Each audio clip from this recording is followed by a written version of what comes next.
Wengane zakwethu angenibingelele nje kuwumsombuluko ekuseni endabeni enginayo indaba eyithinta uDubula kanye nodaba oluthinta uMavava. Kuzokhumbuleka ngane zakwethu ukuthi uDubula wagadla kuMavava wambiza ngamagama ayengamahlanga.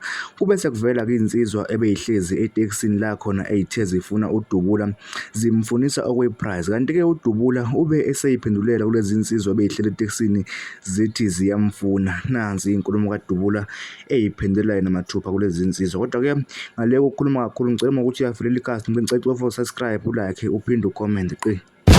Sanibonani wengane zakwethu, sanibonani uDubula lo. Dubula ya uDubula lo. Kuna le video ke le ngiqeda kuyistisha manje le. Lezi insizwa lezi zithi ziyangidinga, ngibona nje ininganyana lapha kuyikhondam. Zithi ziyangidinga zingidingisa okweprice. Okumnandi ke ngawo phela zikhulume lokho nje live kubuka izwe lonke ukuthi cha bangidinga.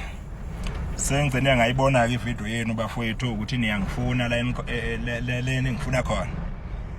Into engicela ukuyiqinisekisa kunina ke insizwa ngehlonipha kakhulu, insizwa bafowethu laba basemaranke ngiyabahlonipha kakhulu. So bafana bakithi anginankinga. Into engicela ukuthi ningenze leyo, ngicela ukuthi ningikhiphele nje i-location ukuthi nisebenzela kuyiphi rank bese nibiza ngamagama enu futhi ukuthi usibanibani ongidingayo ukuze mangifika lapha erenkeni ngingabikho inkinga yokuthi mhlambe ngiyastruggle ukuthi ngithola amagama enu ukuthi ubani. Cela nje ukuthi ningitshele ukuthi obani amagama enu nikiphi rank, ngisho ngathiwa ngikuphi, ngisho ngathiwa phesha ngizoyifikela. KuMpumalanga ngizoyifikela, la ePitori ngikhona ngizoyifikela, kuphi eNatal ngizoyifikela bafana bakithi. Shone nje ukuthi nikuphi mina ngizoyizela kini ngoba ngizwa kuthiwe ngathi engathi nithi ningifunisa okweprize, angazi ke iprize yanike lena ngifunisa okwa. Nikhululeke bafowethu, ngizoyifikela mina kunina